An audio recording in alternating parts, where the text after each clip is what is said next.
kalau kita pakai istilah state corporate crime, crime itu kriminal. Kriminal itu oleh siapa? Oleh state dan corporate. Siapa ini? Ya pengusaha-pengusaha dan sama pejabat-pejabat pemerintah. Dan pelaku utamanya waktu Jokowi itu jadi presiden ya Jokowi. Itulah pelaku-pelaku kriminal yang wajib dipidana ya kalau negara ini mau bersih. Dan kalau memang Prabowo itu tidak omon-omon, buktikan menghentikan state corporate crime ini yang dipimpin oleh Joko Widodo, dan salah satunya mulailah dengan menangkap misalnya Agwan. Assalamualaikum warahmatullahi wabarakatuh. Waalaikumsalam warahmatullahi wabarakatuh. Alhamdulillahirrahmanirrahim. Allahumma sholli ala Sayyidina Muhammad. Tadi pertanyaannya itu banyak itu borongan itu. Jadi saya harus bahas bagaimana. Oke, sebelum tadi kaitannya dengan ekonomi dan tambang mungkin ya. Fokusnya ke sana, ekonomi dan tambang. Saya ingin sedikit menyambung yang disebut Pak Abdullah terkait korupsi ya. Hanya ingin memberikan pendapat saya tentang sikap Prabowo itu. Bahwa saya lebih yakin pernyataan-pernyataan tentang korupsi itu lebih kepada retorika, bukan kepada rencana rencana yang didasarkan pada tekad yang kuat, bukan. Ya, retorika bahwa nanti dengan begitu ingin ditunjukkan kepada publik beliau akan melakukan ini, menangkap itu, ya mau katanya sampai ke kutub gitu ya, ngejar. Tapi yang di depan mata aja itu sudah cukup buktinya tidak dilakukan apa-apa begitu ya. Nah, jadi hanya retorika. Yang kedua, saya melihatnya ini menunjukkan bahwa cengkeraman Jokowi yang melanggengkan atau yang membuka begitu banyak pintu-pintu korupsi yang melibatkan Jokowinya sendiri itu masih kuat untuk berani dibuka oleh Prabowo. Jadi masih dicengkram. Jadi bagaimana mau bertindak, mau berbuat sesuatu. Yang ketiga, saya khawatir bahwa Prabowo sendiri tersandra kasus-kasus korupsi. Karena itu ya coba saja misalnya ada yang nantang, Anda mau buka kasus ini, kasus Anda nanti saya buka gitu. Maka dia akhirnya tidak berani melakukan apa-apa. Jadi tiga hal itu saya kira perlu menjadi catatan kita. Hanya retorika, masih dicengkram oleh Jokowi, lalu ada kasus yang membuat Prabowo itu tersandra untuk berani mengusut kasus-kasus korupsi besar misalnya. Dan itu sangat banyak ya. Masalah misalnya Blok Medan, masalah korupsi yang di bubble soal timah misalnya yang nilainya ratusan triliun, tapi yang dijadikan saya kira cuma tumbal aja itu ya. Tumbal juga cuma dihukum 6,5 tahun, sementara yang di belakangnya ini siapa misalnya. Ya kan? Ada penyeludupan nikel misalnya. Orang menengarai ini ada keterlibatan dari Kapolri, ya, Sigit misalnya, tapi itu nggak jelas ujungnya seperti apa. Sama juga nikel ini melibatkan misalnya tim suksesnya Jokowi waktu Pilpres. Ini juga tidak jelas kelanjutan. Nah, karena itu saya kira di samping bahwa KPK-nya harus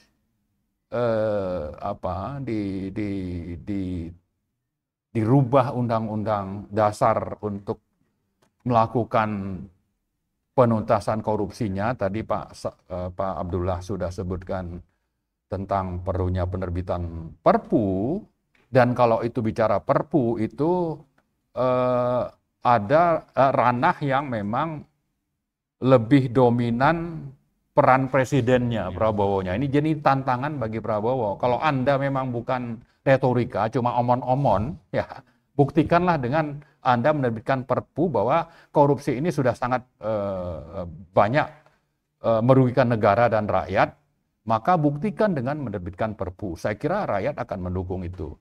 Karena kalau diproses dengan adanya amandemen undang-undang di DPR itu di samping panjang, saya kira nanti intervensi oligarki itu akan masih akan sangat kuat untuk supaya itu akhirnya tidak jadi dirubah. Tapi kalau perpu sepanjang presidennya tidak omon-omon itu bisa dilakukan. Kemudian juga soal tadi yang saya sebut itu daftarnya sangat banyak ya.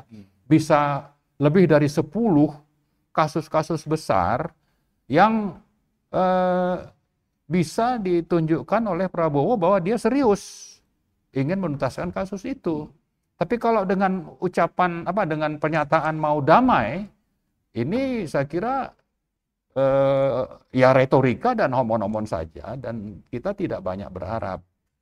Karena itu di samping tadi perpu kita minta bukti presiden itu melakukan sesuatu yang signifikan, tapi saya kira rakyat juga perlu berbondong-bondong untuk menuntut ya. Dan menuntutnya itu di samping ke DPR juga kepada pemerintah, dan ini bisa ditunjukkan dengan aksi-aksi. Nah, cuma memang aksi kalau terkait korupsi itu agak susah untuk menggalang massa ya.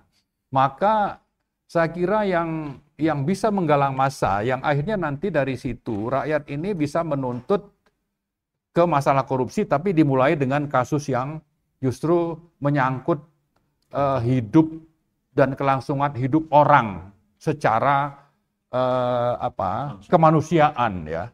Karena ini dijamin oleh Undang-Undang Dasar dalam 10 items yang ada dalam konstitusi itu ya. Ada misalnya kasus sampai 6 ketentuan HAM dalam Undang-Undang Dasar kita itu dilanggar dalam proses atau dalam pembentukan atau penetapan dan pelaksanaan PSN PIK 2 dan Rempang. Ya. Ada minimal 6 ketentuan HAM, dan kalau ini sudah seperti ini, sudah waktunya rakyat untuk bangkit melawan. Karena itu berangkat dari fakta lapangan bahwa di PIK 2 di Tangerang terutama ada di sekitar 10 kecamatan yang sudah dibebaskan oleh aguan yang didukung oleh aparat, terutama itu aparat keamanan, polisi, dan juga itu atas saya yakin atas komplotan yang dipimpin oleh Joko Widodo waktu jadi presiden, ya, itu korbannya sudah sangat banyak. Ada yang mati, tapi banyak ribuan, puluhan ribu orang yang kehilangan tempat tinggal dan kehilangan mata pencaharian. Tapi nanti yang namanya rezim oligarki ini akan menyuarakan kepada rakyat bahwa proyek ini proyek ramah lingkungan, sama dengan di Rempang ya. Ada Eco City, lalu di sini ada Tropical Coastland kalau bicara di Banten. Lalu ini akan mendatangkan investasi. Ada katanya sampai 2030 itu sekitar 60 triliun. Akan membuka lapangan kerja. Berapa banyak? Sekitar 6.000. Lalu yang tidak langsung itu sekitar 60-an ribu orang katanya. Lalu ini akan memicu pertumbuhan ekonomi. Menambah misalnya pendapatan daerah dan rakyat. Tapi ini kan cuma gimmick. Gimmick untuk menunjukkan bahwa ini sesuatu yang akan mendatangkan manfaat, tapi manfaat untuk siapa? Manfaat untuk para investor dan para pendukung oligarki.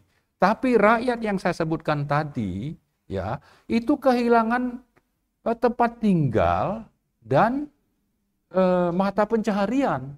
Artinya proyek PIK 2 ini, ya, kita fokus ke PIK 2 misalnya, kita bahas nanti soal Rempang, tapi PIK 2 ini menghilangkan mata pencaharian lebih dari misalnya 20.000 nelayan, petani, petambak, yang itu tercerabut dari tempat tinggalnya yang sudah ditinggali misalnya ratusan tahun.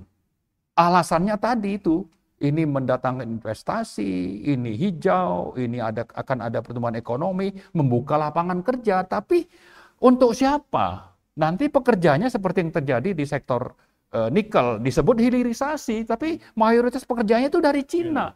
Orang kita itu hanya jadi buruh, nah sama juga nanti. Seperti teman kita Pak Said bilang, nanti akan ada pembangunan Surabaya Frontline. Yang dibangun itu adalah mereklamasi laut di sekitar Surabaya, di pantai utaranya, tapi ini yang nanti akan seperti menjadi Hong Kong. Hong Kong di Surabaya. Chinatown. Nanti orang kitanya itu hanya jadi pekerja yang di Surabaya itu. Sama ini, dibersihkan ya, lahan yang ada di utara Kabupaten Tangerang itu sampai nanti Serang itu juga ada kecamatan yang dibebaskan, dibersihkan dari orang-orang pribumi untuk nanti jadi pekerja kasar dan tidak dipedulikan bahwa mereka diusir dari sana, tempat tinggalnya seperti apa, lapangan pekerjaannya seperti apa, sama juga dengan di Rempang, Eco City katanya. Tapi yang nanti datang, yang dapat keuntungan besar itu ya si oligarki, konglomerat, lalu nanti pendatang dari Cina sana. Sementara kitanya ini, pribuminya, itu tersingkirkan. Disebutkan bahwa ini akan buka lapangan kerja untuk siapa? Ya, lalu kalau memang dipindahkan, ya cari dulu tempat tinggal penggantinya, tidak dipaksa, ya tidak dipaksa dan ditindas. Nah, yang adalah penindasan ala VOC, dan itu sudah terjadi dan kita punya bukti yang sangat banyak. Nah, bicara PSN misalnya, yang dikasih kesempatan atau dikasih status PSN itu hanya 1.756 hektar. Tapi yang dibebaskan itu puluhan ribu hektar ke arah barat.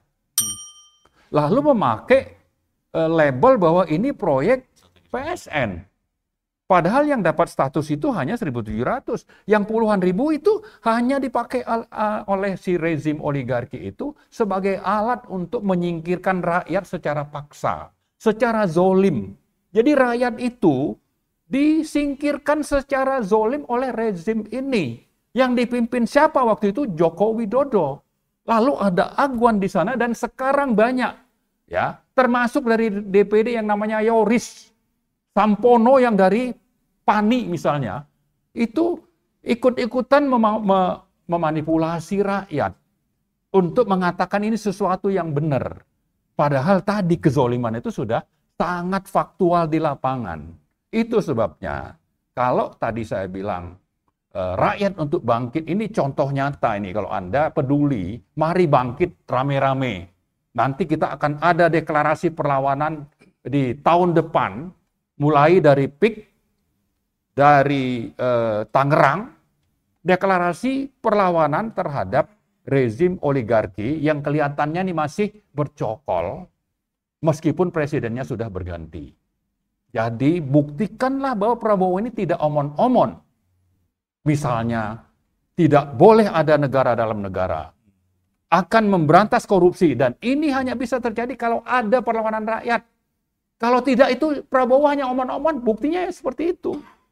Awal pidato pelantikannya begitu menggebu-gebu, tapi lambat laun ke belakang ngomongnya mau kasih kesempatan damai. Ini apa ini gitu? Nah, kalau ini dibiarkan terus, ya cobalah itu akan terus berlangsung yang namanya bercokolnya rezim oligarki, yang antara lain itu bisa dibuktikan bagaimana misalnya yang jadi menteri itu lebih dari 50% adalah orang-orang Jokowi. Kebijakan Jokowi masih terus berlangsung, ya.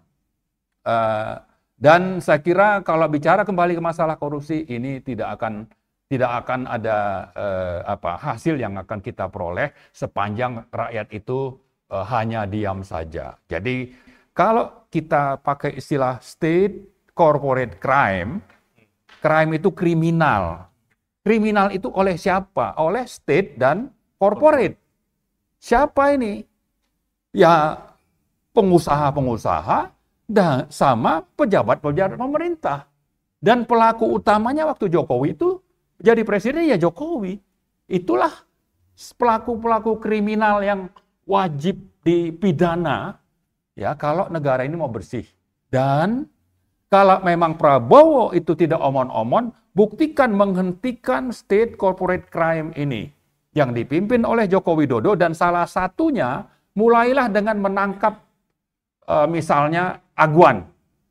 Itu contoh sangat nyata kejahatan yang dilakukan oleh state corporate crime ini. Contoh paling nyata yang alat buktinya sudah lebih dari cukup. Tinggal sekarang ada nggak kemauan dan komitmen dan sesuai antara perkataan dengan perbuatan yang selalu dikatakan oleh Prabowo, dan yang di rakyat tunggu adalah perbuatan Anda itu seperti apa. Kalau tidak, memang kita tidak perlu terlalu optimis lah. Kita akhirnya menjadi pesimis. Ini akan sama saja dengan yang sebelumnya. Nah, tapi kita tidak berharap seperti itu ya.